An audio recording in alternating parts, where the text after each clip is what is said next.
Good afternoon. This is Jazz. I am a healer and a spiritual teacher working with all kinds of wonderful energies to help you feel your best. In the next about 15 minutes, we're going to talk about balancing your solar plexus chakra so that you can have a radiant life where it is easy for you to take the right next aligned action in your life and in your business. So to recap a little bit about the videos that I've done earlier this week, your solar plexus chakra is located near your sternum, so near your stomach area. It is the realm of fire, so it's a masculine realm. It's a realm of taking action outwardly. Oftentimes in the spiritual world, we're very much inwardly, or we are in another dimension. So either it's through meditation, through visualizing, doing journaling, vision boards. So it's very much in our heads and in our spirit. Solar plexus chakra invites us to take outward action. So that's real action in the real world, so that manifestation can be anchored for real in the 3D, because if we never ever take action, then what it is that we want to manifest, there's not a whole lot of chance that it is going to manifest, or that we're going to see the opportunity and act on the opportunity when it knocks on our door. We need to take aligned action. So a balanced solar plexus chakra is going to help you take that aligned action. The voices of ego, the resistance of ego of the solar plexus chakra, are all those voices that are going to tell you that you can't take that action, that you're not good enough, you're not ready enough. Who do you think you are to take this action? It's not your place to take this action. You're just an employee, or you're just a girl, or you're just this, you're just that. You're not meant for that big action. You're not meant for that big dream.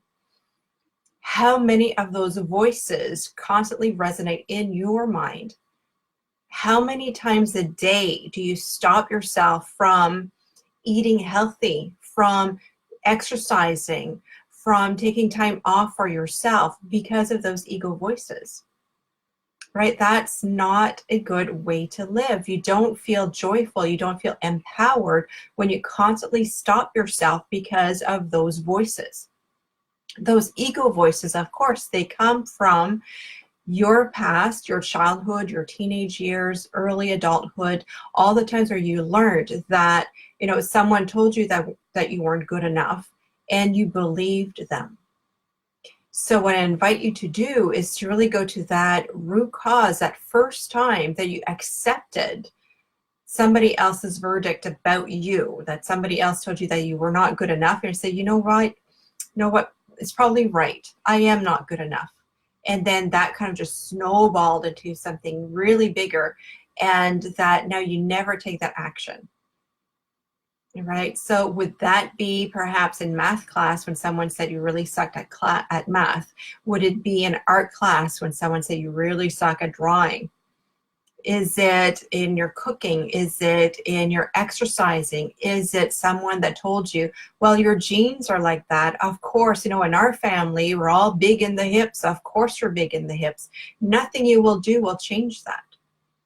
What is your story that is blocking you from taking action? What is it that you're believing about yourself? And really ask yourself, is that really the truth? Do you want to continue to believe in those stories? Or are you ready to move on? So if you're ready to move on, a few things that you can do, of course, it's journaling. Go to the root cause. Always ask yourself, why am I believing this? So when you try to take action, what is it that is stopping you? Now, of course, some of you are going to wonder, what is the difference between an ego intercept, so ego stopping you from taking action, and when is the action just misaligned to my soul? Because spiritual people, we want to take aligned action, and sometimes we just feel that, well, something is not working out, so maybe I'm just misaligned, maybe I'm not on the right path. And both things, ego and not being on the right path, can feel so much the same. So how can you make the difference? The big difference is when you are in the action taking mode, is a resistance going away?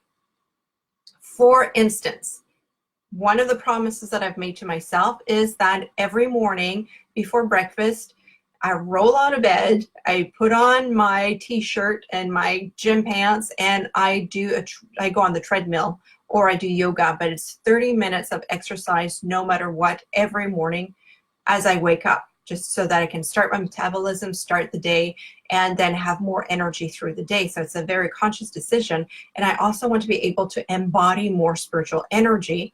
And to embody more spiritual energy, we need a strong body, right? So that is a very conscious decision. So it's spiritual, it's mental, it's emotional, it's physical. It's all of that rolled into 30 minutes of exercise, no matter what, every day. Now, I wake up in the morning and it's like, oh, I don't really want to go on the treadmill. Do I really have to do this? And, all kinds of excuses. Well, maybe it's nice outside. Maybe I'll go for a walk instead later. And I know that if I wait till later, I'm going to get busy through the day. I won't get to go outside, or it's going to be too cold, or there's going to be like an excuse after an excuse after an excuse. And I say, oh, well, maybe I don't need this. So when you have that string of excuses every day, that is ego resistance, right? So then I finally just say, I could spend a half hour just debating with myself. Do I want to go on the treadmill or not go on the treadmill, right? That's like time wasted. How many times do you do that in your day? You waste time just kind of arguing with yourself if you want to do something, if you don't want to do something, if it's on the right path or not on the right path. That is ego distracting you. So what did I do this morning? Got dressed into my gym clothes and got on the treadmill. And the first 10 minutes, it's like, oh, this is hard. Like, I don't think I want to. I don't think I have the energy today. I don't think, blah, all of these things. That's like, again, it's the ego resistance. And after the 10-minute mark, it's like, oh, this is easy. This is easy. And at like 28 minutes in, say, oh, I can go for another 15 minutes. So you see, that is a big clue that it was just my ego this morning resisting what I know is best for me. Because in the doing of the action and being on the treadmill, then it became easy and fun and enjoyable, and I could go for longer, right? So adapt that same scenario to networking, right? If you're a business entrepreneur, networking, oh, I don't want to go. I'm not sure if I want to meet those people. I'm not sure I want to do that.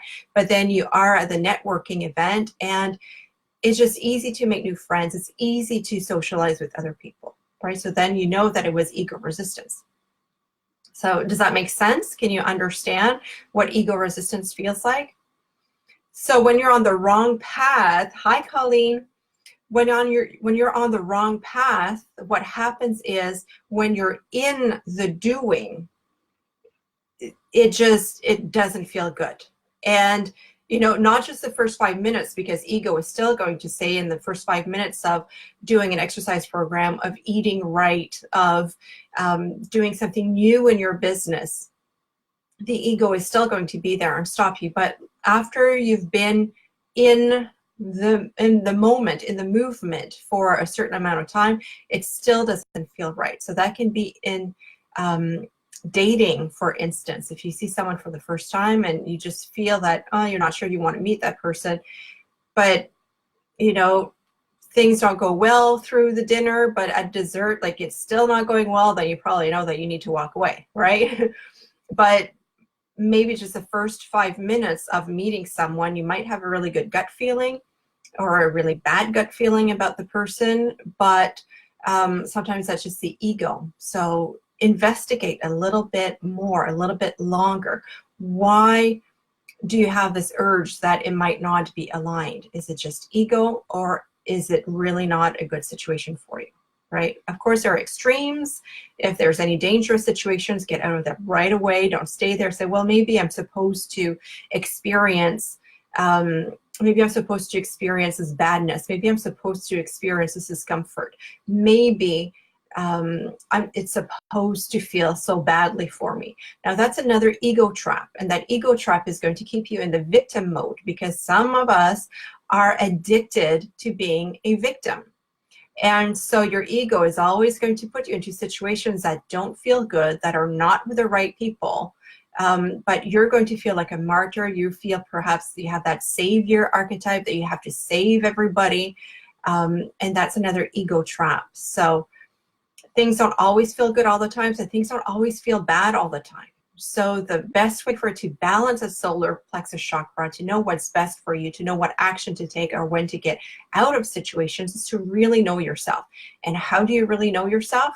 It's through that personal investigation. So journal, note things, get to learn yourself on a really deep level.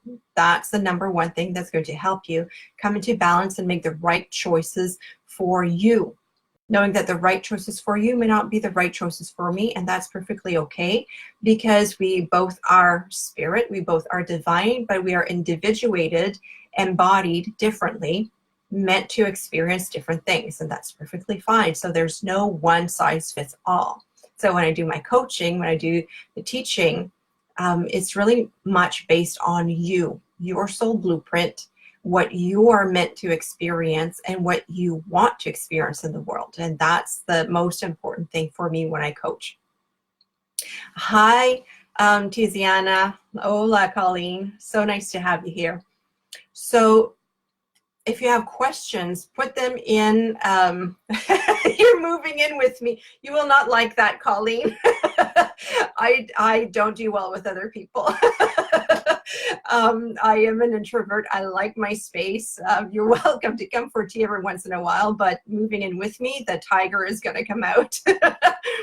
I'm a bit territorial about my private space. So those are like my solar plexus boundaries. But however, I do want to invite you to join me. I have a new coaching group that I'm going to open up next week. So this, you have like the pre announcement here. It's going to be a 7-month deep dive journey. I don't believe in overnight healing. Yes, the aha moment are going to happen overnight, instantly. You're going to have like that instant, that's why this happens. What's important for me is that action that you take every day to overcome, to break through the ego resistance. And if it took us 20 years, 30 years, 40 years to have a habit in place, if it took us 3 lifetimes to have a certain belief in place, it just takes more than overnight to unravel that, right? Just imagine a ball of yarn that a kitten has played with, and it's just filled with knots everywhere. It takes more than one knot to undo that, to unravel that, right? So it's the same thing with our beliefs, with our patterns. It takes it a little bit more time to unravel, and then to put the ball of yarn back together again. I see to live in your head. You know what? A lot of my students, a lot of my clients say that after a while of being with me, they might say, what would Jazz say about that? So it does happen. And hopefully for the best. I know that at night I do some astral travel, and at times I do visit students, and I don't do that intentionally, but it happens. So I wake up tired, and even my Fitbit tells me that I've been 3 hours in REM sleep, doing some work on the etheric field. You know, it's part of that. That's the type of healer that I am. I'm here to support you physically through my teachings, through the coaching, and even through my dreams.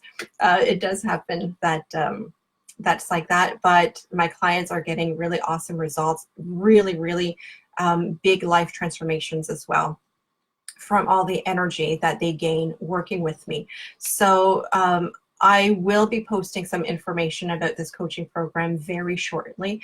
I invite you to take a look at that, so that once and for all, you can do that deep dive, get to know yourself, and get to really overcome those ego distractions that, you know, let's not bring that into 2020. Let's be 2020 the last of those years that you really block yourself from being the fullness, the gorgeous goddess that you can be, right? So other than the coaching program, other than the deep dive, other than the journaling, the teachings, that you can do with me. These are some other steps that you can take to balance your solar plexus chakra. So 1, take action. So no more just, is this the right path? Is this not the right path? Just take action. 1 step a day. It's going to help you. And then see how you feel by taking that 1 step a day. If you want to, run a marathon and you're just a couch potato, you're not going to be on that marathon anytime soon, right? So take a step and then another step and then another step. And if you don't know what step to take, let's work together, because I can help you in so many different ways to find what that next step is and to coach you and be your cheerleader along the way. So take action is one of the first thing to balance your solar plexus chakra.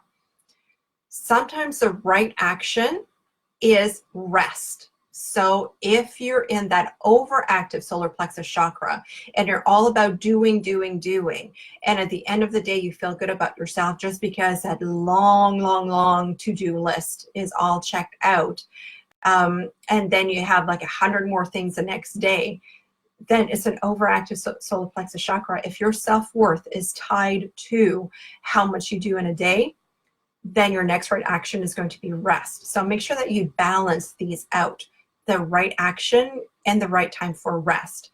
Working with the moon really helps us know when to take more action and when to rest. So I've talked about moon cycles before, and I'll do that again later on, but I just want to plant a seed right now, so I won't go too much into details in working with the moon. But just knowing where the moon is going to give you a clue as to how much energy you have and if it's ready for you to rest or take more action. Another thing that you can do is the food that you eat. Make sure that you're nourished, right? So that's not junk food. That's not just calories. But make sure that you're being nourished and that you take care of your stomach and your bowels and your intestines. So make sure that you have a really good gut flora. It makes a huge difference. Your intuition and your gut flora is actually linked, because if you have all kinds of, if your microbiome is not healthy, your brain is going to feel fogged. And if your brain feels fogged, you won't have really great intuition. So you want to make sure that you eat things, not a whole lot of sugar, cut back on the carbs as well, just to make sure you have a good gut flora that's going to support your entire body, your mental health, your emotional stability as well. Crystal wise, if you've been in the lower side of the spectrum, so not taking action, you might want to work with pyrite. Pyrite, that's like fool's gold. It's naturally cubic like this. So you can have 1 cube of pyrite at your feet when you sleep. It's both grounding and it's going to help raise more prana, raise more energy through your body. You can also put it on your stomach as you rest, relax, meditate. Or if you sit on a chair square-legged like me, because I have a wider chair, so I always sit square-legged on my chair. So then you can just place it right there in the middle. And that's going to be also grounding with the root chakra and bringing the energy up through the solar plexus chakra. Other crystals that are really great to work with, there's a citrine, which is a great manifesting crystal. You might want to put a little bit of citrine in your wallet. It helps you manifest more money. So citrine, pyrite, yellow carnelian is also really good, very soothing. So if you're on the overstimulated side of the spectrum, then yellow citrine is going to help you with that. Carnelian is also another one that's going to help. Okay, so those are a few crystals. In terms of essential oils, again, if you're on the over side of the spectrum, you want to calm things down. So especially if you're on the higher side of the spectrum and you have a lot of stomach acid, then peppermint is really good. So drink peppermint tea or put some peppermint essential oils in your water. It tastes really great.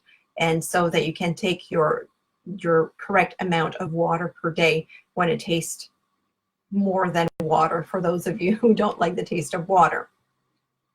And then if you want to stimulate more fire within you, then you might use cinnamon, you might use clove, and that's really good for the immune system and also really good to raise the fire up in your body.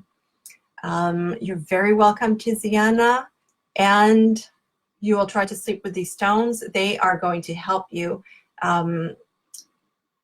Sleeping, yes, the pyrite is good for sleeping. A lot of those crystals, though, especially if you're trying to activate the prana, activate the energy in the solar plexus chakra, not so good for sleeping, because then you'll be stuck between the activating the energy and trying to sleep. So it's probably best to work with those crystals during the day when you're active, before taking action, when you have a decision to make and you want to have more self-confidence. So you hold those crystals in your pocket, or you meditate just before taking action. All right, because you don't want to mess with your sleep. Sleep is just too important. For sleeping, you would probably want something more like the lepidolite, which is really, really good. This calms the brain. So this is really good on the pillow. Or if you have a lot of trouble feeling grounded, again, my go-to black tourmaline is also really good to have near your bed. I don't recommend any amethyst in the bedroom either, because that is a stimulant to the third eye, and just too many dreams, and you will wake up not feeling rested. So grounding stones or resting stones are a whole lot better for bedtime than the activating solar plexus stones. Sounds good? So those are things that you can do to balance your solar plexus chakra. When your solar plexus chakra is balanced, then how you feel is centered. It's confident. It's having that empowerment that helps you be who you're here to be. And it's just such a calm, joyful, nourished feeling. So you don't feel exhausted. You don't feel overwhelmed. It's not the anxiety. It's not the stress anymore. And it's not the deep fear of, am I on the right path? Am I doing the right thing? Right? So those are the ends of the spectrum, but balance is, here I am, and I love being who I am, and I'm taking action in the world based on this self-confidence and this love I have for who I am and what I'm here to do. So this is my wish for you, that you feel this balance, that you feel this joyful creation of taking action day after day based on who you are, on your gift to the world, and what you're here to embody. So again, if you have more questions, pop that in the comments. Even if it's after the live, I will be in and checking in on that. Also, look for the announcement for the new coaching program. It's going to come very soon. I wanted to wait until after the winter solstice, and that is tomorrow. If you're in the area, in the Cornwall area, I might have 2 spots left for the winter solstice meditation tomorrow at 1:30 p.m. at Cornerstone Organics. That's going to be a wonderful full chakra meditation. You're going to love that. And that's about it for today. So balance your solar plexus chakra. Inquire if you really believe what your ego voices are telling you about yourself and about your ability to take aligned action. And don't believe everything that the voices in your head tell you. Believe the voices that say, this is aligned. And the other voices, let them go. It's just ego. It's just stuff. It's just noise. Let it go. Big hug. I'm supporting you. I'm cheering you on. I'm here for your healing, for your well-being. So reach out if you need help. All right? Till next time, big hugs.